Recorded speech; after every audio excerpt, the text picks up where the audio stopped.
Selamat pagi anak-anak yang terkasih. Bapak berharap semua dalam keadaan sehat dan penuh semangat untuk memulai pelajaran agama hari ini. Bertemu kembali dengan saya Bapak Janes Sihotan di pelajaran agama Katolik kelas 5 SD. Hari ini kita akan mempelajari mengenai Raja Salomo, masih di bab 3 tentang karya keselamatan Allah melalui tokoh-tokoh perjanjian lama. Adapun tujuan pembelajaran kita yaitu: pertama, siswa mampu bersikap bijaksana terhadap sesama. Kedua, siswa mampu menjelaskan ciri-ciri pemimpin yang bijaksana. Ketiga, siswa mampu menjelaskan kepemimpinan Raja Salomo dalam kitab 1 Raja-Raja 3 ayat 16 sampai 28. Nah, anak Bapak yang terkasih, adakah di antara kamu sudah mengenal Raja Salomo? Atau apa yang menjadi teladan dari Raja Salomo?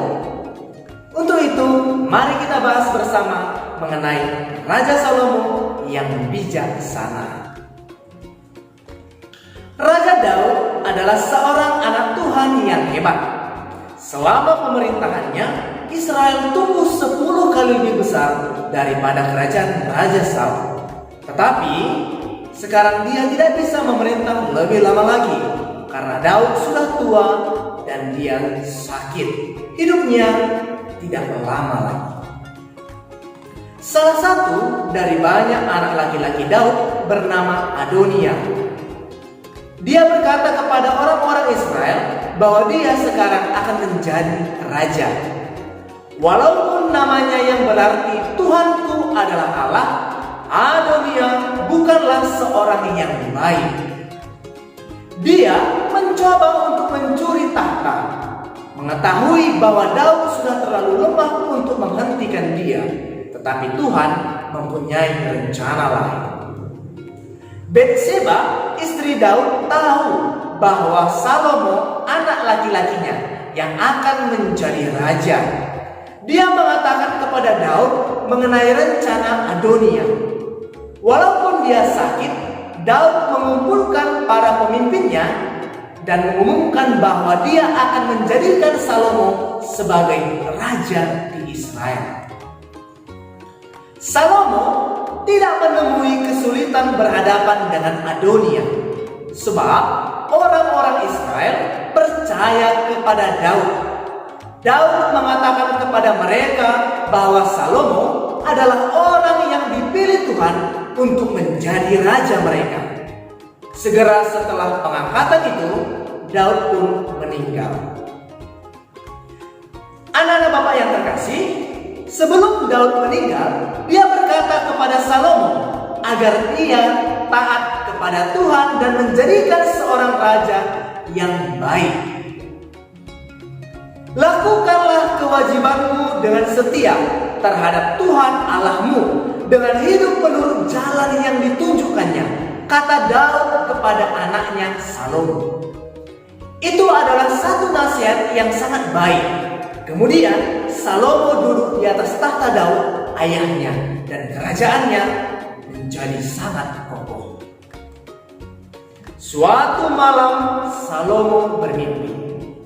Dalam mimpinya Tuhan menampakkan diri di depan Salomo dan berfirman, "Mintalah apa yang hendak kuberikan kepadamu. Jika hal itu terjadi padamu, apa yang akan kamu minta?" Salomo meminta hikmat dan kebijaksanaan untuk menjadi raja yang baik. Permintaan raja muda itu menyenangkan hati Tuhan. Salomo mendapatkan apa yang dimintanya, tetapi Tuhan juga memberikan lebih dan menjanjikan kekayaan yang lebih besar dan kehormatan kepada Raja Saul. Nah, anakku yang terkasih, tidak memerlukan waktu lama bagi orang-orang untuk menemukan hikmat dan kebijaksanaan Salomo. Suatu hari, ada 2 orang ibu datang kepadanya. dengan seorang bayi. Pada suatu malam, anak perempuan ini mati karena tertimpa ibunya ketika tidur. Dan dia menukarkan anak yang mati itu dengan anakku yang hidup ini. Salah satu perempuan itu berkata. Lalu apa kata perempuan yang satu lagi? Bukan, anakku lah yang mati dan anakku lah yang hidup, jawab perempuan yang lainnya. Bagaimana anak-anak yang terkasih? Raja akhirnya mengatakan, yang mana ibu asli dari bayi itu? Nah, apa yang terjadi? Kemudian raja berkata, ambilkan aku pedang. Jadi mereka membawakan sebuah pedang ke hadapan raja. Apa yang kamu pikirkan tentang rencana raja dengan pedang itu? Apakah kamu berpikir raja akan membunuh kedua wanita itu? Atau akan membunuh bayi yang tidak berdosa itu? Nah, anak yang terkasih, akhirnya raja berkata, penggallah anak yang hidup itu menjadi dua bagian dan berikan yang setengah kepada wanita yang satu dan setengah lagi kepada wanita yang lainnya. Nah, anak yang terkasih, kemudian ibu dari bayi yang hidup berkata, ya tuanku, berikan kepadanya bayi yang hidup itu, jangan sekali-kali membunuh dia. Tetapi wanita yang lain itu berkata, supaya jangan untukmu ataupun untukku, penggal saja. Maka raja berkata, berikanlah kepada bayi yang hidup itu, jangan sekali-kali membunuh dia, dialah ibunya. Akhirnya raja memerintahkan kepada pengawalnya untuk menyerahkan bayi itu kepada ibu kandungnya. Dari mana Raja Salomo mengetahui bahwa itu adalah ibu kandungnya? Dari ungkapan kalimat yang disampaikan oleh wanita atau ibu kandung dari bayi itu. Anakku yang terkasih, kebijaksanaan Salomo berasal dari Allah.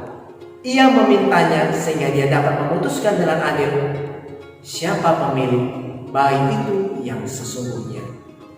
Melihat hal itu, semua orang yang menyaksikan hal itu kagum dan memberikan penghormatan yang luar biasa kepada sang raja, yakni Raja Salomo.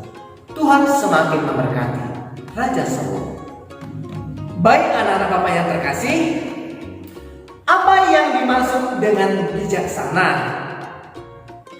Bijaksana berarti melakukan segala sesuatu sesuai dengan kehendak Tuhan, dengan sikap adil dan penuh tanggung jawab. Adil berarti tidak berat sebelah. Adil berarti seimbang. Nah, ada teladan yang patut kita contoh dari Raja Salomo bagi kehidupan kita sehari-hari. Pertama, Raja Salomo berdoa sebelum melakukan segala sesuatu. Kedua, bersikap adil dan bijaksana dalam mengambil sebuah keputusan. Ketiga, bersikap saleh. Saleh artinya taat, rajin beribadah, setia, rendah hati, dan bersikap hormat kepada Tuhan. Nah, dari kisah Raja Salomo, kita dapat menemukan dosa dari salah satu wanita yang diceritakan dalam kisah Salomo. Apa itu dosa yang dilakukannya? Pertama, melanggar perintah Allah ketujuh, yakni mencuri bayi yang hidup dari ibu kandungnya. Kedua, melanggar perintah Allah ke-8 dengan bersaksi dusta terhadap sesamanya. Ketiga, melanggar perintah Allah ke-10 dengan mengingini milik sesamanya secara tidak adil. Kebijaksanaan Raja Salomo tadi terlihat ketika dia mengambil keputusan dengan bijaksana. Dia melihat ketulusan dari hati nurani seorang ibu kandung yang tidak rela anaknya dibunuh. dipenggal dan merelakan kepada orang lain supaya anaknya tetap hidup. Itulah yang patut kita contoh. Nah, anakku yang terkasih, kita dapat melatih kebijaksanaan. Langkah yang pertama, yakni kita dapat berdoa kepada Tuhan. Yang kedua, bersikap rendah hati. Ketiga, bersikap saleh. Yang keempat, mau belajar kepada seorang yang bijaksana di dalam perkataan dan perbuatan dalam hidupnya. Nah, ciri-ciri seorang yang bersikap bijaksana. Yang pertama, tepat dalam mengambil sebuah keputusan, yakni adil. Kedua, bersikap rendah hati. Ketiga, tidak mudah terpengaruh. Yang keempat, bersabar diri. Dan yang kelima, bersikap mengayomi.